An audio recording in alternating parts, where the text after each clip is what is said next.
Okay, so I wanted to come on here today and talk about apologies, and in particular in relation to betrayal trauma.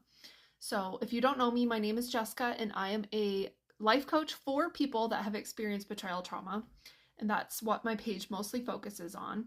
And I'm actually trying to build up my other social media pages, so if you don't mind following me on Instagram and YouTube, I would really appreciate it.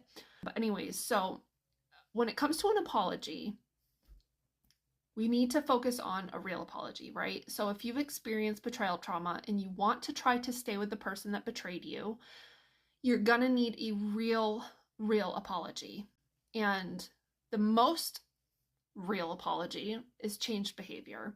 And unfortunately, you're not going to see that unless you're with them for some time.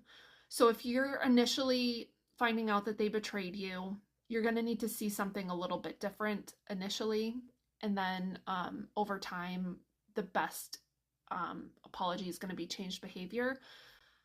But initially, what you're going to want to see is your partner taking full accountability and full responsibility for what they did to you.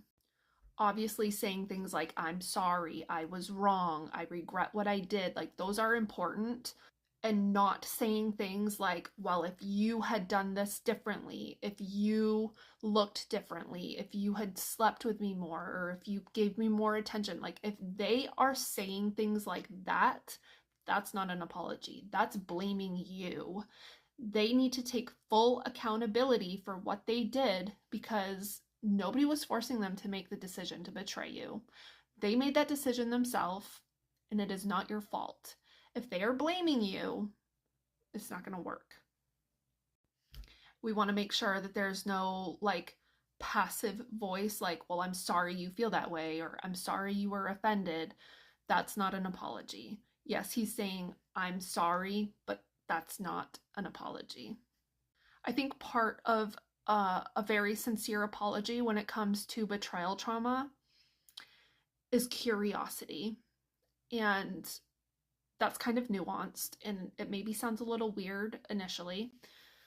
But in my personal experience, myself, and then other people that I've talked to that have gone through this as well, it really feels good when your partner wants to know how they've impacted you and they want to know how you're feeling and they want to know what they can do to help you, whether that's giving you space or whatever it is that you need in that moment or long term, or they want to know how you're thinking, how you're feeling. They're curious about you, okay? And they're not making it about themselves. They do need to focus on themselves as well, and I think that it's important that they do that in therapy. And that's part of the changed behavior aspect that you would need to see in a long-term picture, but you're not going to see that right away. So, an apology with betrayal trauma is very multifaceted, I guess, and long-term. And it's going to take a long time, and it's going to take, not necessarily, yeah, it's going to take a long time, but it's going to take, I guess, repeated things, right? Like it's not just like saying one time like, oh, like I was wrong, I'm sorry, I messed up, like I regret what I did, and then never having to say that again. It's going to have to be a process through time.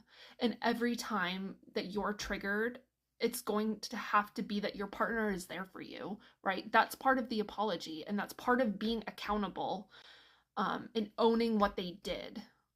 That's going to be important. A lot of times when you read about apologies or you talk about apologies, part of that is asking for forgiveness. And I want to be very cautious in this particular situation. It's going to take time before you probably should consider forgiveness. That's not to say that like forgiveness is tricky, right? Like, yes, you can kind of like forgive them, like to move on and try to rebuild your relationship, right? But like, I'm not saying you shouldn't forgive them in that aspect, but like forgiveness as far as like, I think a lot of times when a a partner that did the betrayal wants forgiveness, what they think that means is that you're not going to bring it up again. And that's not realistic. So I want to be very, very cautious about talking about forgiveness. I don't want you to say, like, if you express that you've forgiven your partner, I think it's very important that you make it clear that that doesn't mean that you're not going to be triggered, right? Because triggers happen and you can't control them. And that doesn't mean that your partner is off the hook, right? Oh, I've forgiven you, so now you're not having to be accountable.